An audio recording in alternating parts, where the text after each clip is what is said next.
تا حالا شده وسط ترید یه صدایی توی ذهنت بگه حالا این یکی رو بزن، فرصت از دست داره میره، فقط همین یه باره، زود باش؟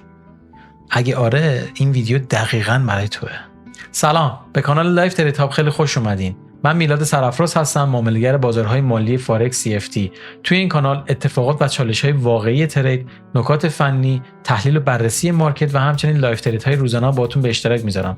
پس اگه از این محتوا خوشتون میاد، لطفاً لایک، سابسکرایب و اون زنگوله هم بزنید که هر موقع محتوایی تولید میکنم بهتون اطلاع داده بشه. یکی از خطرناکترین لحظه‌ها توی ترید نه وقتیه که بازار رنج میزنه، نه وقتیه که اخبار میاد. خطرناکترین لحظه وقتیه که شما فقط یک بار خودت رو قانع میکنی که پلن و قانونت رو بشکنی.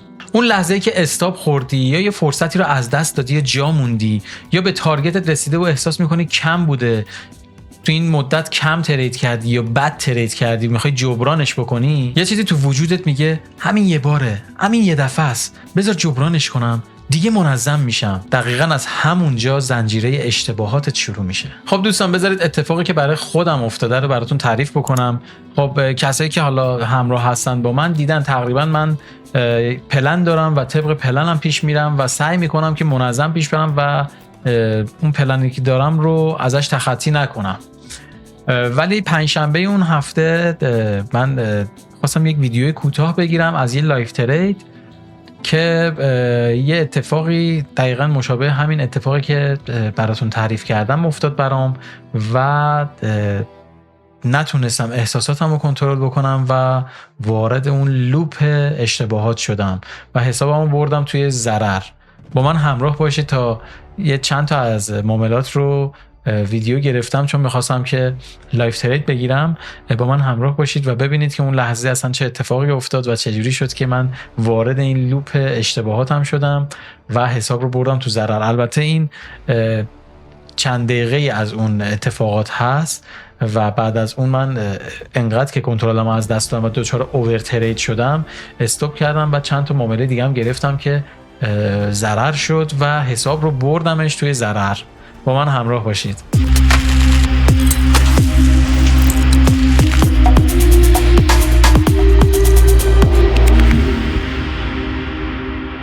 خب خدمتتون عرض شود که بریم به معامله پنجشنبه 18 دسامبر 2025 رو ببینیم که من میخواستم یک ویدیو کوتاه براش درست بکنم. ببینیم معامله رو که چجوری شروع شد اصلا. سلام عرض میکنم خدمت رفقای عزیزم. امروز 18 دسامبر 2025، نماد داو جونز، پنجشنبه و 5 ثانیه دیگه بازار باز میشه. ببینیم چیکار میخواد بکنه بازار. میبینید که من سطوح همو مشخص کردم و اینکه اینجا یه دونه FVG بود که مشخصش کردم و خب من طبق پلنم موظف هستم که با شکست این سطوح وارد معامله بشم. ببینیم ادامه ماجرا رو. اینجا من باید وارد می شدم. بله، تعلل کردم، بعد سرعتش بالا بود که ما جا موندیم. ببینم اصلاح میکنه.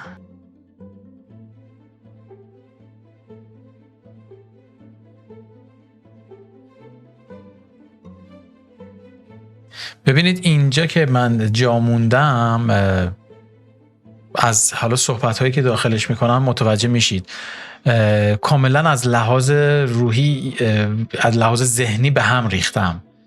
حالا توجه بفرمایید ادامه داستان رو. خب عجله نمی کنیم، از صحبت هم میتونید بفهمید چون اینجا یه اوردر بلاک هست و این هم FVG تایم 5 دقیقه هست. بله، قدرت بازار بسیار زیاد. تو قیمت همینجوری داشت میرفت بالا، منم هی ذهنم داشت به هم میریخت. بیننده هستیم ما. بچه پرسرعت بود. این خنده من خودش 1000 تا صحبت داشت. جا موندیم از بازار. ببینید چند بار تاکید میکنم این قضیه رو.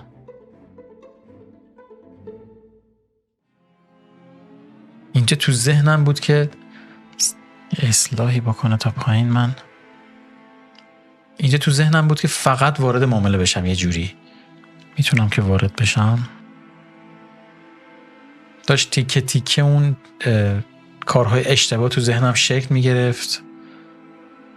یه حول و ولایی منو برداشته بود به خاطر این کندل بزرگ. اصلا نمیدونم چرا، اصلا نمیدونم. ببین شما تو هر سطحی هم که باشی، تو هر لولی هم که باشی، امکان داره یک لحظه این اتفاق برات بیفته. ببینیم این کندل چطور بسته میشه. اینجا اشاره کردم که ببینیم کندل چطور بسته میشه، ولی صبوری نکردم. اصلا ربطی نداره شما چند سال دارید کار میکنید. ببینید اینجا وارد شدم. اینجا یا ریسک میکنم. قرار بود که من وایسم ببینم کندل چطور بسته میشه، ولی وای نستادم.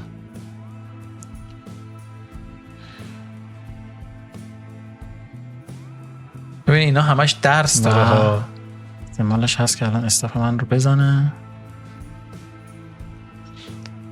هیچ کس اینجوری همه ریز کارهاشو نشون نمیده، ولی خب من چون این کانال رو اصلا بابت همین قضیه درست کردم و ساختم که درس بگیریم از اشتباهاتمون.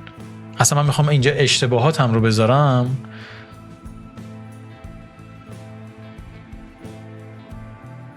ببینید تمام شما از حرکت موس من میتونید بفهمید تمام کارام با شک و شبهه بود. هیچ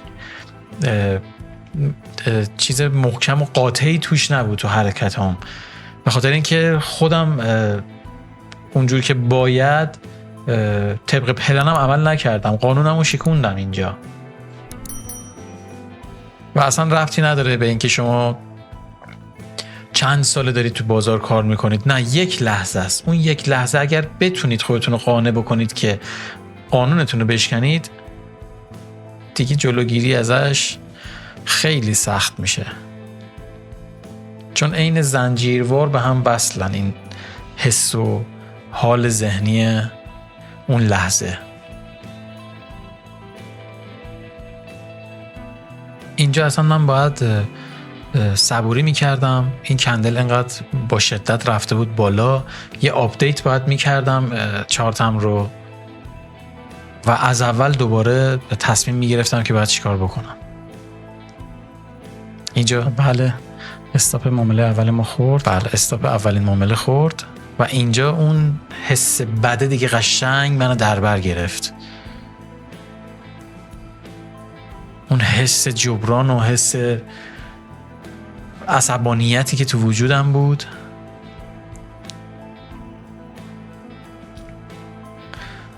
و نتونستم بپذیرم این ضررم رو. ببینید نه، اگه شما پذیرش نداشته باشید بابت ضررتون، این اتفاق براتون میفته.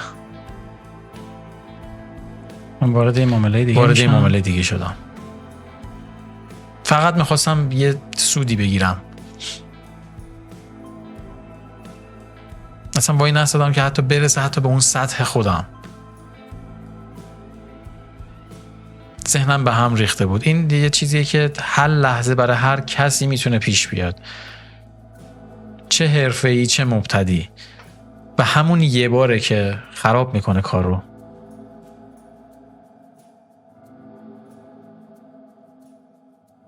ببینید انقدر استرس داشتم تازه الان تیپیمو ست کردم.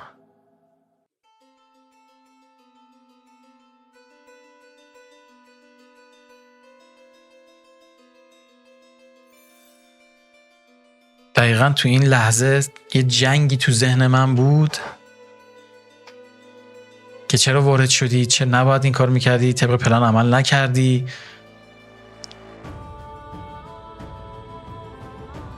و این لحظه ها اگر شما تصمیم درستی هم بخوای بگیری، انقدر عجولانه میگیری اون تصمیم درستت هم اشتباه میشه.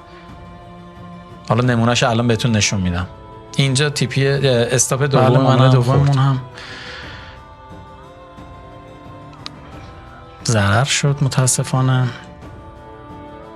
اینجا طبق پلن هم من باید زیر این کف فروش میگرفتم. منتظر بودم که ببینم چجوری میشه. یعنی تصمیم نمیتونستم بگیرم، میبردم روی بای، میبردم روی سل. من آخرین معامله امروزم رو انجام میدم و یک معامله فروش میگیرم. اسمش بود که آخرین معامله امروز. اینجا یه مقدار معامله درستی بود ولی عجولانه بود، چون قیمت اصولا وقتی لحظه اول کندل باز میشه یه بالا میزنه بعد میریزه. باید یه ذره صبوری میکردم که یکم تثبیت کنه بعد وارد معامله بشم. زود وارد شدم و اینجا سومین معامله هم ضرر شد. معامله سوممون هم ضرر شد و اینجا فکر کنم دیگه استوب میکنم. معاملاتم رو استوب کردم برای ویدیو، اما ادامه دادم و خدمتتون عرض شود که وارد اون چرخه و اون لوپ ضرر شدم و حساب پراپ رو بردمش توی ضرر. البته خدا رو شکر تونستم سریع جلوشو بگیرم و زیاد ضرر سنگینی نیست و فکر میکنم حدوداً $120 ضرر شد و اینو اگر که حالا با صبوری و طبق پلن عمل کردن و مدیریت ریسکم رو درست انجام بدم تو 2 تا یا 3 تا معامله میتونم جبرانش بکنم. ولی خواستم این رو بهتون نشون بدم که اصلا هیچ ربطی نداره که شما چند سال کار بکنی، حرفه‌ای باشی، مبتدی باشی، اون یه لحظه اشتباه ذهنی که شما رو قانع بکنه که وارد. من اون لحظه که دیدم جا موندم اصلا دیگه باید دست میکشیدم. جا موندم از اون کندل بزرگ، دیگه جا موندم. باید وارد میشدم، تعلل کردم، جا موندم. اشکالی نداره، نباید باهاش میجنگیدم که حتما من باید وارد معامله بشم و حساب توی سودم رو بردم تو ضرر. در صورت گفتم که این ویدیو حتما میتونه براتون آموزنده باشه.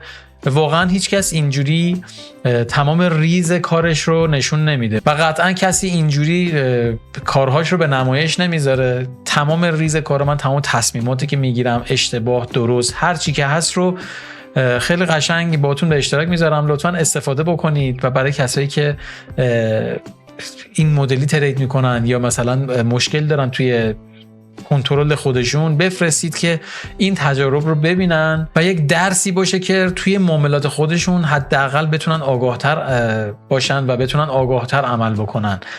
و اینکه فکر میکنم که این لایف تریدا و این نوع ویدیوها، این سبک ویدیوها واقعا طلاست و اگر ازش استفاده بکنید خیلی باعث رشد و پیشرفتتون میشه. و اینکه همینطور هم برای خودم، من خودم میشینم میبینم، میفهمم دیگه چه جاهایی باگ دارم، چه جاهایی نباید اون کارو بکنم و توی مسیر رشد میافتم و اونها رو اصلاح میکنم. امیدوارم که براتون مفید بوده باشه این ویدیو. لطفاً لایک، سابسکرایب و اون زنگوله رو بزنید که هر موقع من محتوایی تولید میکنم بهتون اطلاع داده بشه. خدمتتون عرض شود که من فعلاً چون نزدیک سال تحویل میلادی هم هستیم، یه هفته قبل و یه هفته بعد از سال میلادی رو کلا چون نقدینگی کمه و تعطیلات هست معامله نمی کنم و لایف ترید ها میمونه واسه حدوداً 10 روز دیگه فکر میکنم. آره حدوداً 10 روز دیگه ان شاءالله لایف ترید ها رو ادامه میدیم و حالا توی این فرصت من سعی میکنم چند تا ویدیو آموزشی تولید بکنم که بتونیم که یه مقدار سطح آموزشمون و سطح اون یادگیریمون رو بالا ببریم و بتونیم که ازش استفاده بکنیم. خیلی ممنون که با من همراه بودین. شما رو تا یه ویدیوی دیگه به خدای بزرگ میسپارم. بدرود.